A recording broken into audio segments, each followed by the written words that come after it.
Come Sunday, Korea marks 700 days since its first case of COVID-19. Despite earlier hopes for a gradual phase into a new normal, the battle is raging on, and this is the reality worldwide. For more, I have Professor Kim Moon-gyu from Yonsei University. Welcome back, Professor Kim. Thank you for having me. I also have Professor Lee Hoon-sang, also at Yonsei University. It's good to see you again, Professor Lee. Thank you for having me today.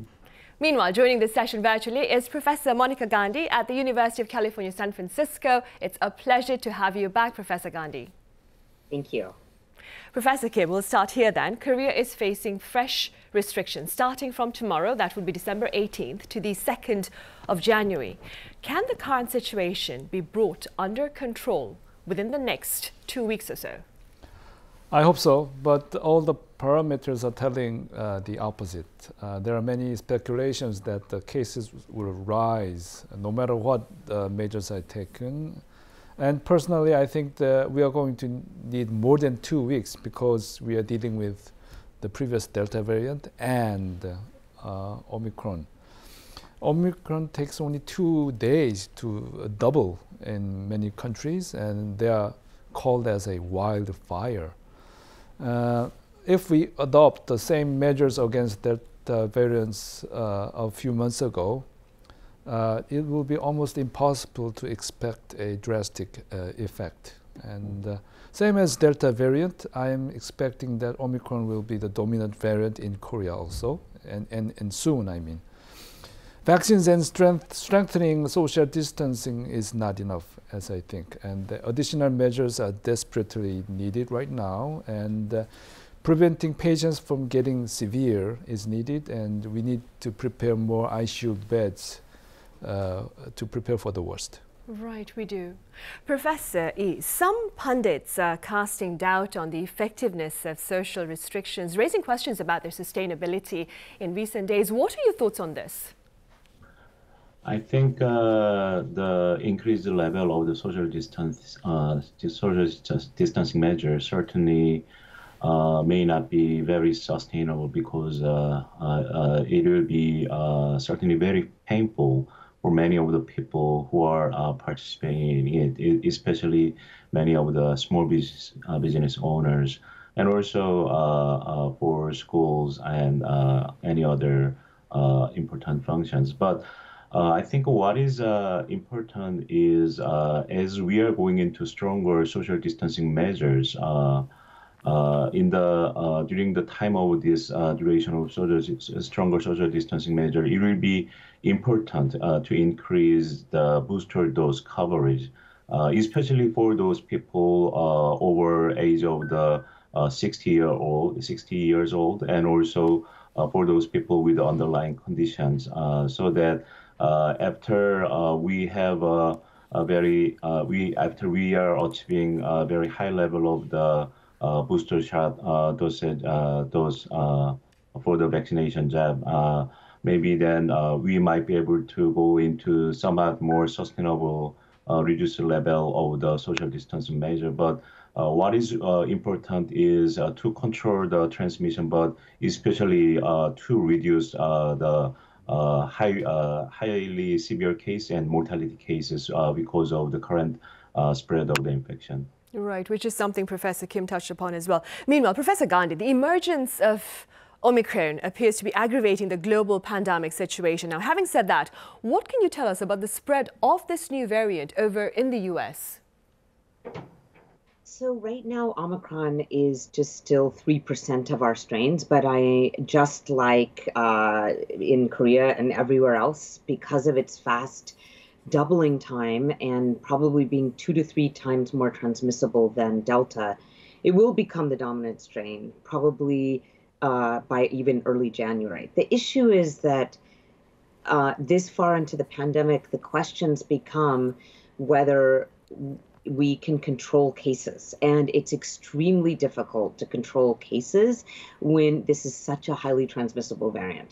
There is now that we have vaccines, focusing on controlling severe disease is probably the more important strategy to shift to, because Omicron, even more than Delta, shows us that it's going to be very hard to control cases. Right. Professor Kim, an early U.S. study shows a Moderna booster is highly effective against Omicron, and a similar finding was reported by Pfizer earlier on. Having said that, do we still need an Omicron-targeted vaccine? Well, Director Anthony Fauci recently said in an interview that if you have a booster shot with Moderna, it will increase the effectiveness against Omicron. But I'm not sure whether it's satisfactory or not. Big pharmas, like Pfizer and Moderna, was very quick to show a different response when the Omicron showed up. I mean, they didn't mention about, making a new kind of vaccine against the Delta variant, but they had some concern for Omicron. So clinical data will give the answer whether we're going to need a new vaccine or not. But if the case fatality increases due to Omicron for the vaccinated people, we're going to need a new vaccine. I see. Now, Professor E, relevant authorities here are reportedly looking into ways to further boost public uptake of third doses, which currently stands at 19% of the population as we speak. Now, what options might these authorities be exploring? So I think what had been discussed so far and also promoted by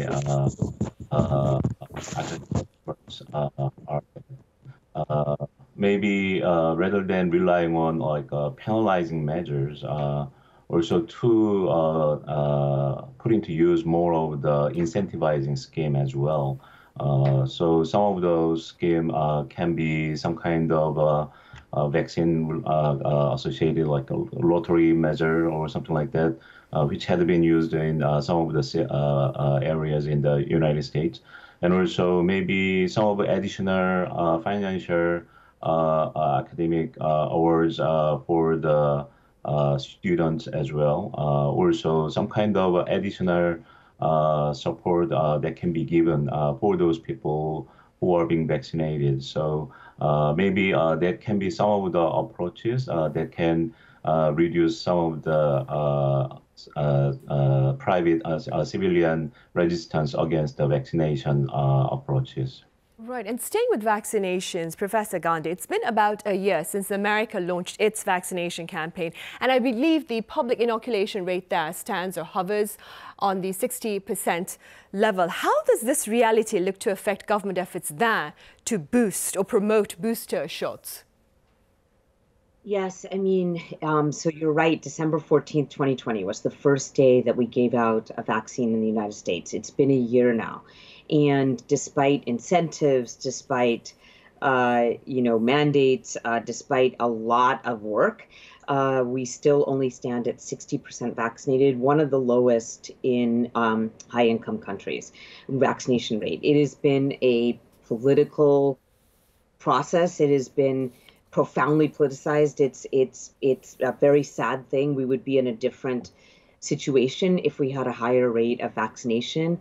And in terms of the booster shots, in a way, the campaign rolled out so strangely here. It was off and on, and there were very publicly played out. It didn't go well. And so that actually led people who weren't vaccinated to suspect that the vaccines don't work.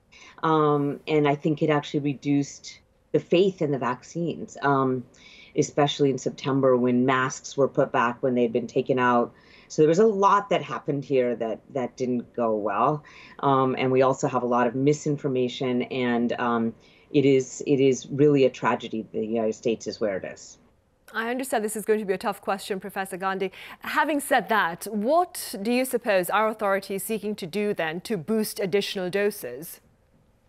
I mean, the thing is that I just saw those pictures of you doing the great job about basically definitely going towards older people first. I mean, certainly the boosters are most dire and in immediate need for those who are older, immunocompromised, and have multiple medical conditions, or those around immunocompromised. And then it can certainly be anyone else. So working with families who have older people, senior centers, places that medical places, that urgent cares, primary care settings where people come in for their medical care anyway. It really is, I see a much greater, I'm sure you're going to get up much higher than your 19% because South Korea has not traditionally had these problems that we have had with so much vaccine hesitancy. Right, hopefully. Professor Kim, now, what are the prospects of requiring perhaps a fourth dose of the COVID-19 vaccine in light of findings that protection wanes over time? Well, it is embarrassing that if you have to get a vaccination every few months. And the problem is nobody has the answer right now. How often should we get this corona vaccination? And what are the consequences and what is the effectiveness? And I would like to say that the most convincing real-world data came out from Israel, telling vaccine effectiveness seems waning prematurely before reaching 6 months. And next, the safety issue. It is too early to make a conclusion about the safety issues, but the more we get injections, you have more chance to get an adverse effect. And most of the severe cases visiting hospital belong to the elderly group with comorbidities. And in Korea, we used to have less than 10 mortalities per day, but now it's more than 70. And many are already vaccinated. And some are still not vaccinated, and this should be solved right now. And usually vaccinated patients have a milder course, but more serious comorbidity makes ICU occupied and huge burden to doctors and nurses working in that field. If I talk about the case fatality rate of Korea, it's not as good as USA and most of the European countries. We have a less number, but in terms of case fatality rate, it's not as good enough as other countries. And second thing I would like to mention is the ICU beds per population. USA have 2 times of Korea, and Germany has 4 times of ICU beds compared to Korea. So we need a momentum to change this situation. The necessity of vaccinations is determined with benefit-harm balance. And if you are older, there's more need for vaccination. If you are younger, the need is less, and it is nonsense to give vaccination many times because to save elderly people. So with enduring all the side effects that is happening in younger age. So I'm not saying no to the vaccinating children, but there are other priorities to think about before you got vaccinating young children. Right. And speaking about vaccinating young children, Professor Gandhi, over in New York, all those aged 5 and above are required to share proof of vaccination to access dining establishments and entertainment venues. How do you personally respond to this mandate? You know, I think that it's way too soon for New York to do something like this. Part of the reason that we are pushing the child vaccine in the United States is frankly because we didn't get enough adults vaccinated. And that is a true tragedy again, and embarrassing to be sitting in this country and knowing that. And so because of that, in a way, our children were not protected by adults. On the other hand, I think there's good reason to give the child vaccine. I think that children grow up. I think that even one death in a child is incredibly tragic. It can reduce transmission to others, and it can maybe help go back to normal in school. But the problem is to mandate it to get into establishments when it isn't fully approved is not fair to parents. Some parents need some more time. They just want to wait for the safety data. They're just watching it. It's only been out since November 4th, and it's only authorized in this country. It's not fully approved. So I think and then there are places that people are trying to go. You're showing right now, people are coming to New York for tourism, and their countries aren't even offering the shot to 5 to 11-year-olds. So it's not time for New York to do this. Right. Professor Gandhi, is there the option of a negative PCR test in the case that you have not been vaccinated? There should be, but I'm not sure. That's a great question, Right, that's because this New York is unprecedented. Yeah. Right. Professor Lee, here in Korea, there is much debate over the upcoming vaccine pass requirement for those aged 12 to 17. What do you suggest to address this controversy? Well, again, this is somewhat difficult issues to approach, but I think I think the point should not be on penalizing those students who are not vaccinated, but the point is to consider the value of the vaccine for those children, those students in school age groups, and I think what is important still is for in the current recent data in recent 2 or 3 months, there had been in the long run. There will be quite a number of students in those age group might be infected with the COVID-19. So I think it will be very important for the governments to be very transparent about the data, but to be able to persuade the students and the parents about the benefit of the vaccines. And what will be important, I think we do not. I think it is yet to be a little bit early to go forward to rushing forward for having the vaccine pass approach. But in the longer run, I think we should still think about the benefit and risk trade-off. And as we get more and more students to be infected with COVID-19, then in overall, there can be more of the risk of getting harm from being infected by COVID-19, and it might outweighs the risk of having the side effects from the vaccine. So, but I think it should be very careful approaches, very engaging approach with the parents of the students, and I think there should be more very frank and very evidence-based discussions with those who will be vaccinated and parents of those students who will be vaccinated. Right. Meanwhile, Professor Kim, what do you believe stands as the greatest variable against our efforts to contain this latest resurgence here on the local front? We used to have strict measures when we had less patients, and I think it's time to go back to that kind of situation. I think we need a booster shot for the high-risk group as soon as possible, and Koreans did a very good cooperation with the government for social distancing, wearing masks and everything. So I hope that we can continue with that.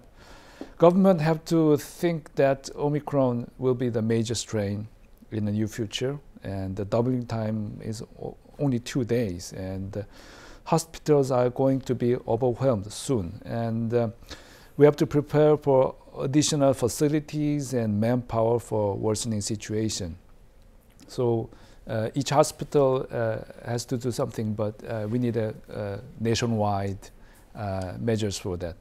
And as I work in an emergency department, there's an irony that if there's a children with symptoms and exposed to coronavirus, and the parents are also exposed. So the grandmother is taking the patient to the emergency department, and the grandmother is the one who is in high risk. So that's an irony. We have to solve this situation. And many patients said that they are dying waiting for hospitalization, and we should prevent that kind of thing to happen. So when somebody has to wait at home to get admitted, you cannot just wait and see for them. And as I review other countries' measurements, I find that some countries are giving some kind of kits, emergency kits or family kit, whatever we call. They include thermometer and oxygenometry and Tylenol, some masks, and they include some medications like vitamin D, 1,000 milligrams per day, and vitamin D up to 4,000 units, and some zinc, and they even include some antibiotics also. So if you cannot do anything, just waiting at home, I think we should do at least these kinds of measure to ease their course, or maybe prevent some people getting severe conditions. Right, a very valid point, of course.